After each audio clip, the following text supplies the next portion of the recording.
तो हेलो दोस्तों, नमस्कार। कैसे हैं आप सभी लोगों का एक बार स्वागत है आपके अपने चैनल टीचर मोटिवेशन में। तो दोस्तों, आशा करते हैं, उम्मीद करते हैं कि आप लोग बहुत अच्छे होंगे और अपने ही परीक्षा की कर रहे होंगे तैयारी। तो दोस्तों, आप सभी लोग को बताएं कि जो इस बार सीटेट का एग्ज़ाम हुआ था उसमें संस्कृत के कुछ ऐसे भी प्रश्न हैं जिस पर देखने को विवाद लग सकता है। जैसे कहने का मतलब है, कुछ ऐसे प्रश्न हैं जिसमें 2 विकल्प 3 विकल्प तक ही सही है, और ऐसे में सीबीएसई जब अपनी आंसर की जारी करेगा तो उसमें 2-2 विकल्प को उसको मानना पड़ेगा। ठीक है, तो इसमें नंबर बढ़ने और घटने की उम्मीद जहाँ तक देखने को मिल रही है।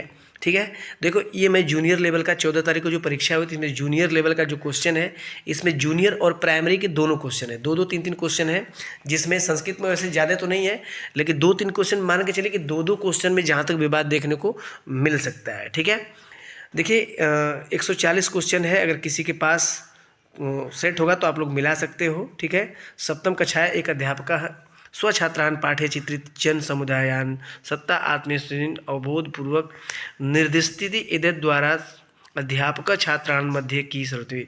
ठीक है, इसका कहने का मतलब ये है कि देखिए, एक कक्षा 7 की एक अध्यापक है, अपने विद्यार्थियों को एक लघु पठन सामग्री पढ़ाने के लिए देती है। ठीक है, उसके माध्यम से पाठ्य सामग्री प्रस्तुत लोक समुदाय की सत्ता और पहचानने की समझ बना रही है। ठीक है, तो अध्यापक विद्यार्थियों से किस बात की किस बात के समझना चाहता है, ठीक है, उनसे करना चाहता है। तो इसमें क्या ऑप्शन है? भाषा साक्षरता, देखो पहले दिया है ना, भाषा साक्षरता, तो भाषा साक्षरता, फिर आलोचनात्मक मतलब कि समालोचनात्मक चिंतन। ठीक है, उसके बाद विश्लेषणात्मक पठन और साहित्य कौशल। तो देखो, इसमें जो सही होगा, आलोचनात्मक दिया ना यहाँ पर, आलोचनात्मक, तो आलोचनात्मक को हिंदी में समालोचनात्मक चिंतन बोलते हैं। ठीक है, तो देखो यहाँ पर देखा जाए तो विश्लेषणात्मक पठन और आलोचनात्मक चिंतन, इन दोनों विकल्प में से कोई एक हो सकता है। ठीक है, कोई एक उत्तर हो सकता है, लेकिन यहाँ पर अगर देखा जाए तो सीबीएसई को हो सकता है कि दोनों उत्तर भी मानना पड़े। ठीक, चलो यहाँ पर एक क्वेश्चन दिया गया है, क्वेश्चन नंबर 41 जो दिया गया है। ठीक है, इसमें दिया गया है कि अयमेक पाठ एवं अस्मिना, पूरा पढ़ने की जरूरत नहीं है, बस मैं ऑप्शन बता देता हूँ। वैज्ञानिक प्रयुक्त दिया गया, पहला विकल्प है विज्ञान प्रयुक्ति, दूसरा विकल्प है राजनीतिक प्रयुक्ति, तीसरा विकल्प है सामाजिक विज्ञान प्रयुक्ति, और चौथा विकल्प है क्रांति प्रयुक्ति। ठीक है, तो देखो, इसमें अगर बात करें तो सामाजिक विज्ञान प्रयुक्ति होगा, विज्ञान प्रयुक्ति भी हो सकता है। ठीक है, और क्रांति प्रयुक्ति भी हो सकती है। तो इसमें तीनों विकल्प देखने को मिल रहा है। अब इसमें सीबीएसई किसको मानता है? ठीक है, इसमें किसको आंसर मानता है? वैज्ञानिक प्रयुक्ति को मानता है, सामाजिक विज्ञान प्रयुक्ति को मानता है, कि क्रांति प्रयुक्ति को मानता है? ठीक है, अब उसके ऊपर निर्भर है। यहाँ पर जब ये मिल जाएगा तो उसके बाद अगर इसका एनसीईआरटी प्रूफ में मिलेगा तभी कोई काम हो सकता है। तो यहाँ पर देखिएगा, अब सीबीएसई आंसर जब देगी तो उसके बाद देखा जाएगा। ठीक है, चलो आगे देखते हैं। एक जूनियर लेवल का और क्वेश्चन है। ठीक है, क्वेश्चन नंबर 45 यहाँ पर है।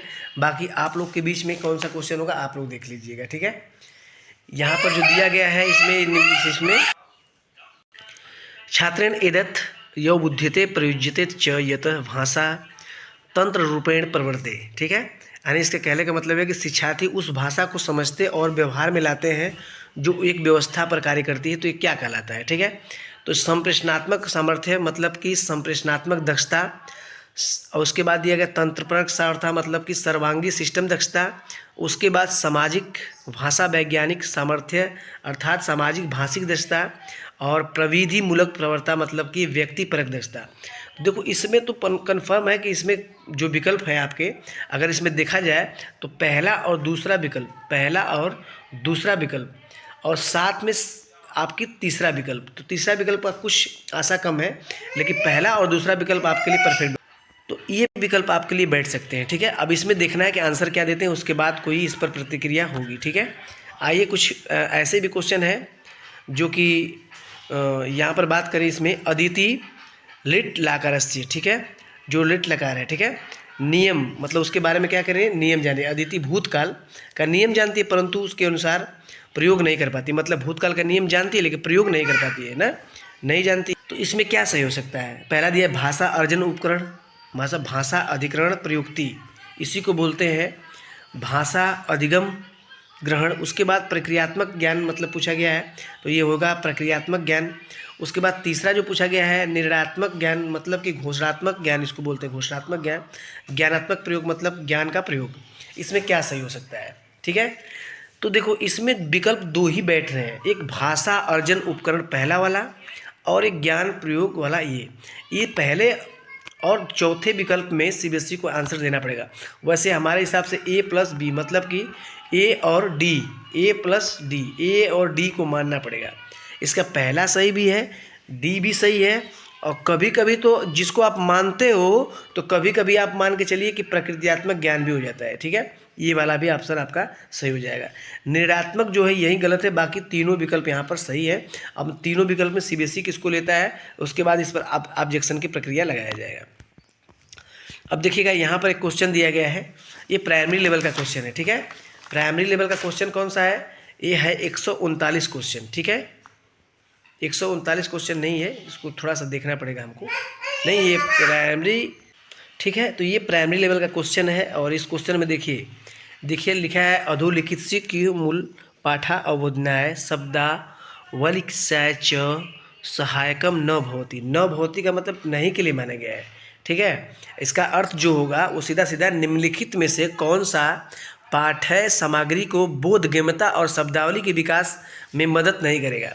तो मदद नहीं करेगा तो देखो वर्णमाला चार्ट तो एकदम परफेक्ट बैठेगा, और उसके बाद दूसरा बचेगा शब्द मानचित्र, शब्दों के द्वारा मानचित्र, शब्द मानचित्र, विषय मानचित्र और चित्र शब्दकोशा मानचित्र। तो पहला और चौथा आपका सही बैठ रहा है। कौन सा, पहला और चौथा, वर्णमाला और शब्द मानचित्र। तो कुल मिला के पहला और चौथा यहाँ पर विकल्प सही है। अब देखते हैं कि सीबीएसई इसमें कौन सा आंसर मानती है। ठीक है, कौन सा आंसर मानती है। ये पर नीचे देखिए 140 क्वेश्चन जो है संस्कृत का ही है। 140वां जो क्वेश्चन इसमें दिया गया है, ठीक है, 140वां क्वेश्चन जो दिया गया है, अद्योलिखित की बालकायन साहित्यम एका वांछनीय विशेषता न अस्ति। पूछा गया नहीं, क्या नहीं, मतलब पूछा गया है कि निम्नलिखित में से कौन सा बाल साहित्य का गुणधर्म नहीं है। ठीक है, तो यहाँ पर दिया गया है स्पष्ट नैतिक मूल्यानि, अर्थ है कि नैतिक मूल्यों का स्पष्ट प्रदर्शन। दूसरा दिया गया है अक्षराणा दीर्घाता परिचित शब्दा, अर्थात दिया गया है कि बड़ा फुट आकार और परिचित शब्द। आकर्षक चित्राणी मतलब आकर्षक चित्र, और पशु जीवन पत्राणी मतलब कि पशु पात्र। तो इसमें क्या विकल्प सही नहीं हो सकता है।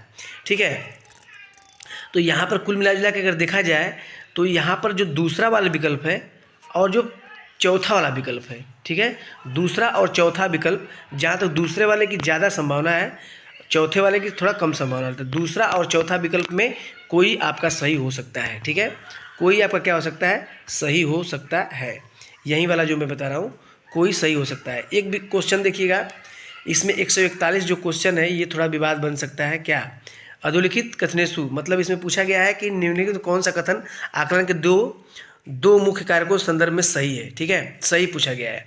ठीक, तो सही पूछा गया है। तो देखो एक तो पहला जो पूछा गया है कि योगात्मक आकलन वर्ष भर चलने वाला आकलन के प्रत्येक स्वरूप की समग्रता के बारे में। ठीक है, किसके बारे में, समग्रता। ये देखो पॉजिटिव शब्द है, समग्रता के बारे में है। दूसरा है रचनात्मक अधिगम संपूर्ण व्यवस्था निरंतर क्रियते, मतलब कि रचनात्मक आकलन अधिगम प्रक्रिया में सतत रूप से चलता है। ठीक है, सर्व समझ सतत रूप से निरंतर, तो ये भी पॉजिटिव शब्द है। उसके बाद योगात्मक प्रक्रिया में दौरान चलता है, ये तो नहीं हो सकता है। रचनात्मक आकलन अधिगम के प्रकारों और स्थान नियमों के चलता है, ये गलत है। तो पहला और दूसरा इसमें सत्य पूछा गया है ना, तो पहला और दूसरा में कोई विकल्प आपका सही हो सकता है। ठीक है, कोई विकल्प सही हो सकता है। और यहाँ पर देखिए आज का लास्ट क्वेश्चन जो है, एका अध्यापिका, तो पूरा पढ़ने की जरूरत नहीं है, बस आप लोग समझ लीजिए कि अध्यापिका हिंदी भाषा की द्वितीय भाषा के रूप में अंग्रेजी पालन करते हुए कई भाषाओं को सिखाती है। तो कुल मिलाकर इसमें क्या सही हो सकता है, तो इसमें पहला जो दिया गया है कि श्रव्य भाषिक विधि, दूसरा संप्राश्मक उगम मतलब संप्राश्मक उगम, और तीसरा दिया प्रत्यक्ष विधि, प्रत्यक्ष से डायरेक्टर विधि, और उसके बाद यहाँ पर दिया गया है व्याकरण अनुवाद विधि। ठीक है, तो इसमें कौन सा मॉडल पर काम कर रही है सर ना, पूछा गया कौन से मॉडल पर काम कर रही है। तो देखो इसमें प्रत्यक्ष विधि और संप्रेषणात्मक उगाम दोनों विकल्प सही है, यानी कि विकल्प बी और विकल्प सी दोनों सही है। आप देखते हैं सीबीएसई आंसर क्या देती है। आज के लिए इतना ही। चैनल पहली बार, चैनल सब्सक्राइब करिएगा। अगली वीडियो मिलते हैं।